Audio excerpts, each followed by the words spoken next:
sunny California. We are back at LA Comic-Con. Hello there, Star Wars fans. Hello there, convention enthusiasts. And we are covering another Comic-Con for your viewing pleasure. And the Star Wars fans are out to play. We've got all of these clone troops on patrol, ready to protect the Grand Army of the Republic.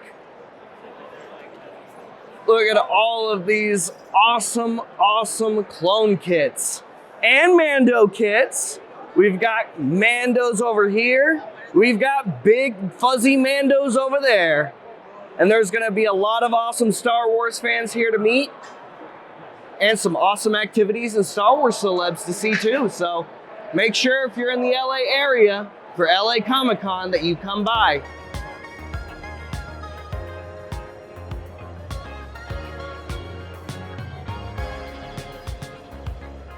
All right, so I'm here with Tim of Tim's Toys, and you're working on some customs, it looks like. So, how did this start? It started when I was a kid, actually. I didn't really like the offerings that the toy companies were giving me, and I was an artist, so I figured, well, I'll just do it myself.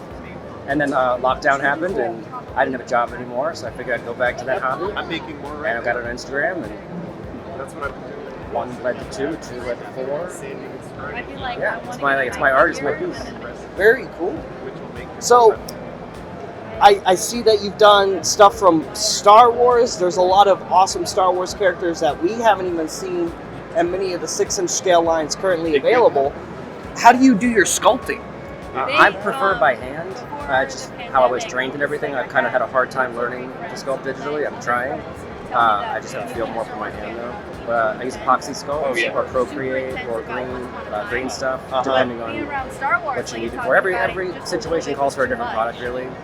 When you're sculpting around articulation, it's a whole different, beast than you're just sculpting hair or just sculpting a hat, because it needs to be durable. It's a toy. You can't have paint rub. What's your favorite Star Wars character that you've worked on? The favorite one that I've worked on. I would like to do more concept stuff. My own designs.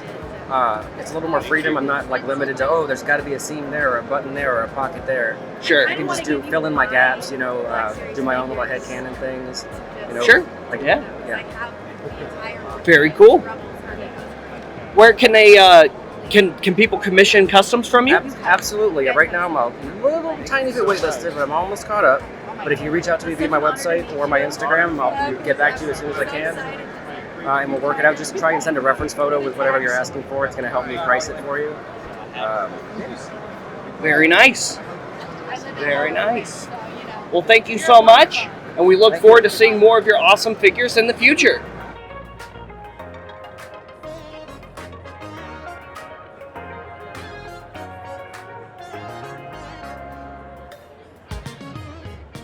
If you're a cosplayer for Star Wars, odds are you're probably wearing a bucket.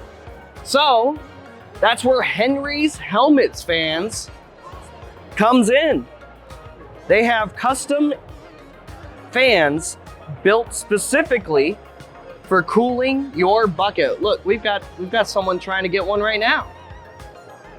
It gets hot, and when this is the way and you have to keep your bucket on at all times, you better be sure that bucket is gonna keep you cool. So the best way to do it is probably to get yourself one of these awesome little fans to put in there. Keep that air flowing, keep that visor from fogging. That Night Trooper helmet looks so amazing. Check these guys out.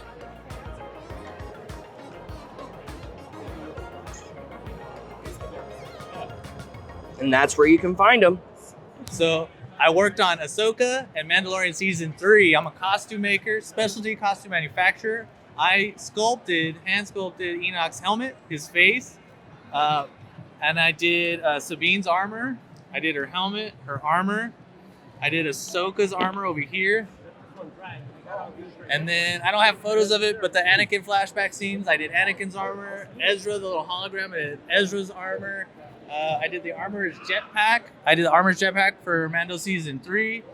And got the privilege of working under Dave Filoni and Shauna Terpsik. And man, just a fan's dream come true. But here at LA Comic-Con, and just having a great time. So Marcus, how did you get involved in making armor for Star Wars officially? Well, I started off as a cosplayer and making cosplay pieces for the Mandalorian Merch Costume Club. And then I ran into Shauna, and she's the costume designer, and she just wanted my portfolio, and she liked my work and hired me. She was an amazing person, and she took risks on people like me, and the rest was history. Yeah. That's really awesome. Marcus, I hope we get to see more of you in the future. Your costume work was absolutely magnificent. I love especially Enoch. Yeah, thanks, Enoch's man. design is so cool. So did you have any of the input into his design, or was that all studio and you just kind of filled the order? I got the concept art from Brian Mateus. He was the concept artist, and he worked with Dave Filoni and Shauna Tripsick and all of them. And from that, I bring it to life. But for Enoch, I developed the face. I brought it to life working with Dave Filoni, using his notes. And I mean, the vision definitely isn't mine, but the end product it's my hands creating it. Yeah. That's pretty fantastic, Marcus. Like I said, I hope we get to see a lot more of you in the future. And thank you for all the awesome work you did in the Ahsoka series. Thank you so much.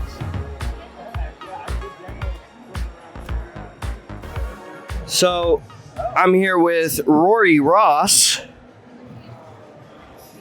the Green Rossalorian. You even have your own custom figure.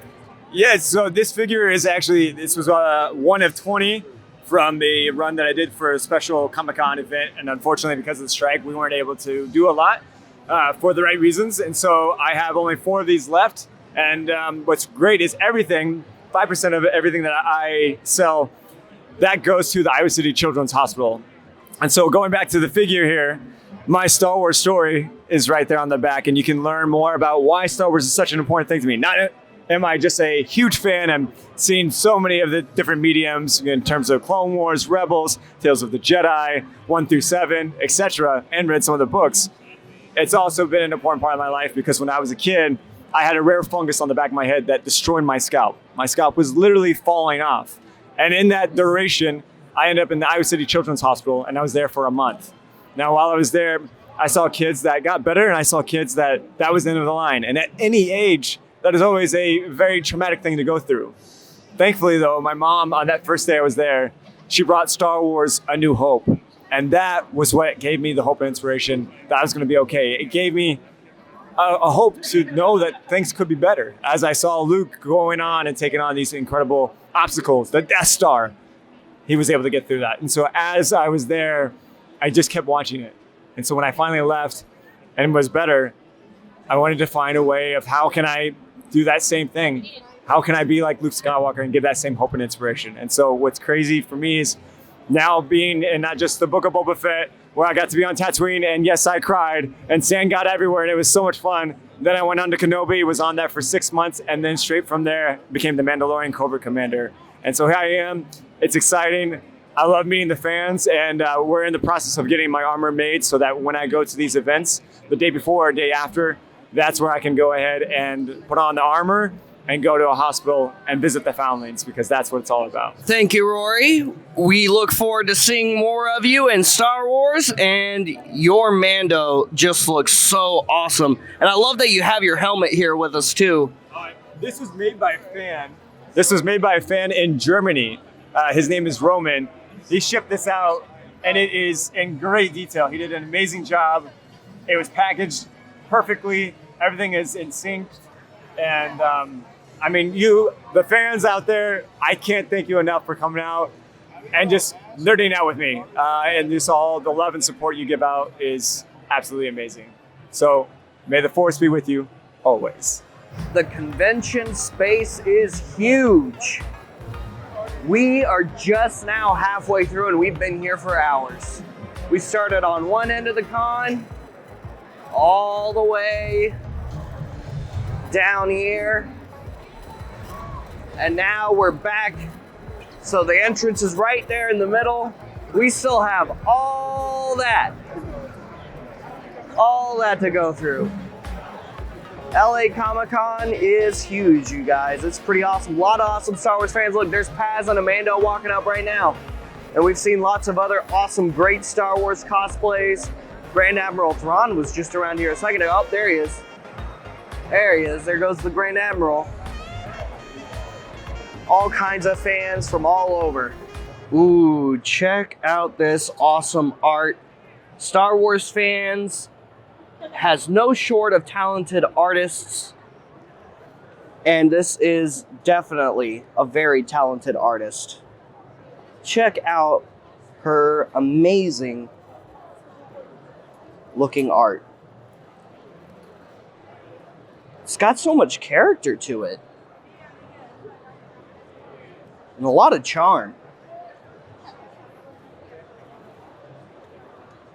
I love this take on the poster too. Oh, that's cool.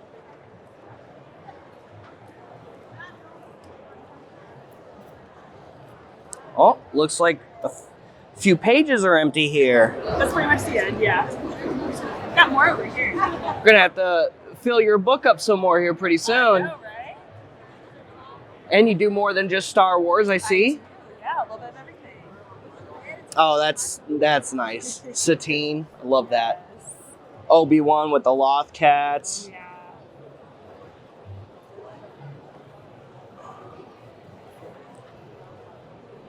Oh, I like that. That Padme's gorgeous. Cad Bane looks so cool. Oh, nice, Hondo. You never see Hondo. It's nice. I love that take on Hondo. That's great. Padme and Ahsoka just... I assume they're laughing about something Anakin said. Yeah, they're supposed to be watching like Anakin videos on Ahsoka's iPad. Or Anakin videos. Nice. Nice. Star Wars friends.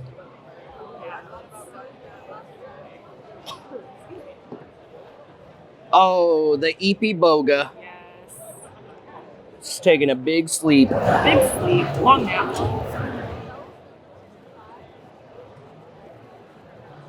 So, here's where you can find some of her art. This is Brittney Ann Art. Check her out. Give her a follow. Like her content. And maybe, just maybe, she'll be kind enough to draw something awesome for you if you commission her nicely enough.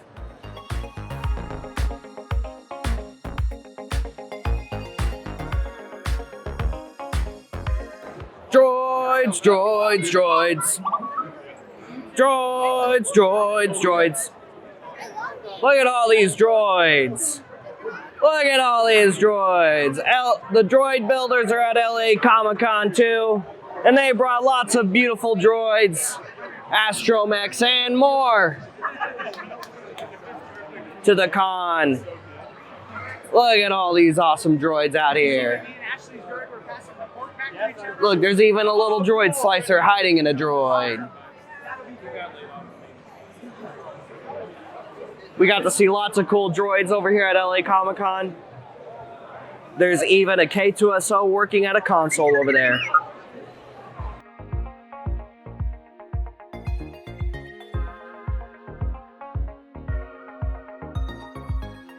And now we're with Fredrix Figures. So, the partner in crime to Tim of Tim's Toys.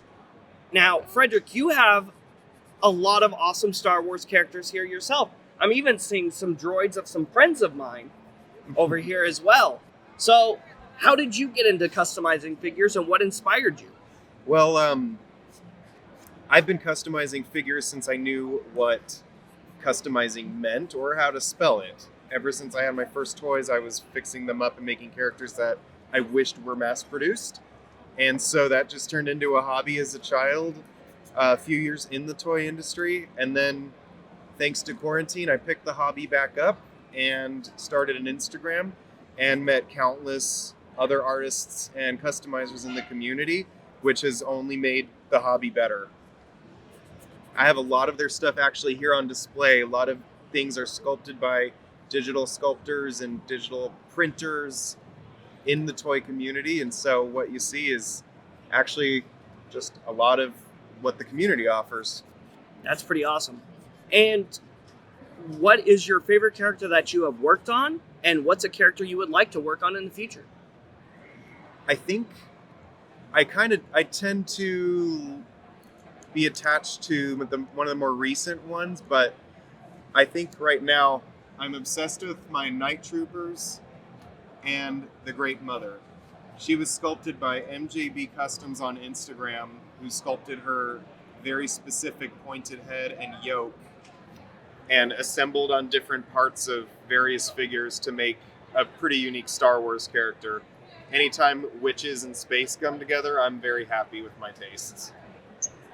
That's pretty awesome. Well, Fredrix, thank you so much, and we look forward to seeing more awesome Star Wars characters from you in the future. Thanks for coming by. More to come.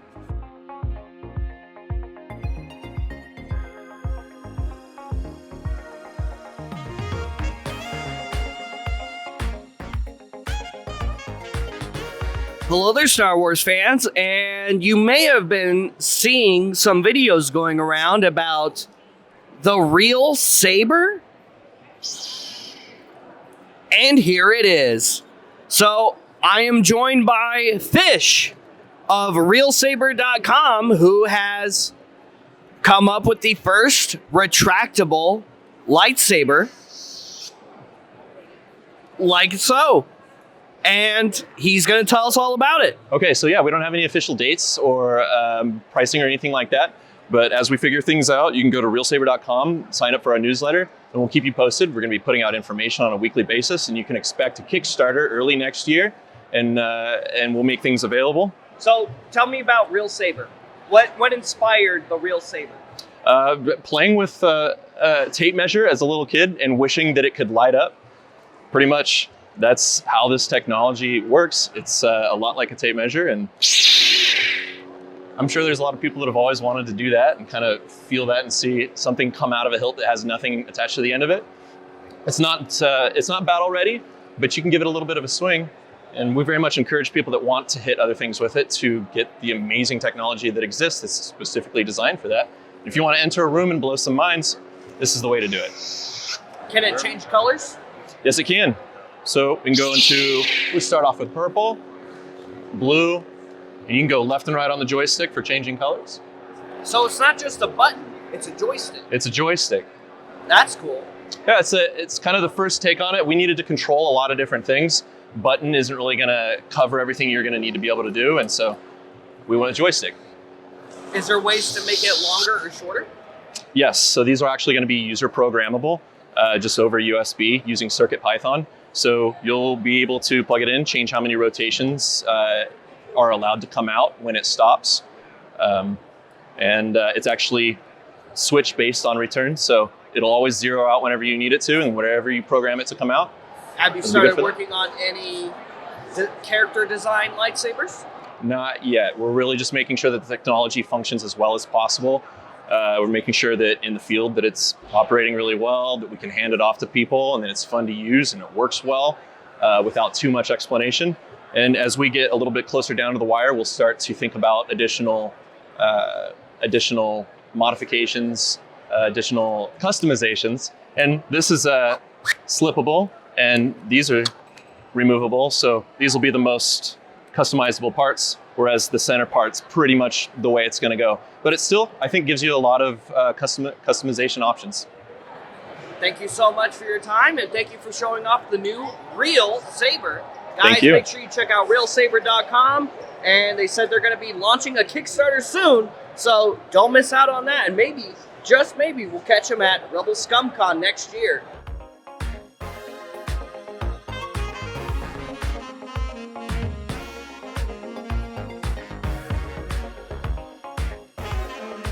All right, guys, that's a wrap on LA Comic-Con 2023. LA Comic-Con is huge. It's awesome. We got to see so many awesome Star Wars fans while we were out here. A lot of great Star Wars cosplays, a lot of Mandalorians, more and more Mandalorians, and hey, this is the way. I'm so happy to see all the Mandos. A lot of Star Wars fans are really excited for Rebel Scum Con 2024, the first official Rebel Scum Con. Remember, for more information, go to rebelscumconventions.com for more on Rebel Scum Con, because a lot of the friends we got to meet here, maybe we'll get to see you guys there. And You never know who you're gonna run into at a future con, so make sure you're looking out for us at future conventions, because we could be at a convention in your neighborhood. And stay tuned for more. Like and subscribe, follow us on social media, and all that good stuff. Check the website daily for daily Star Wars content. And we'll see you guys later. We'll see you another time. May the Force be with all of you, you rebel scum.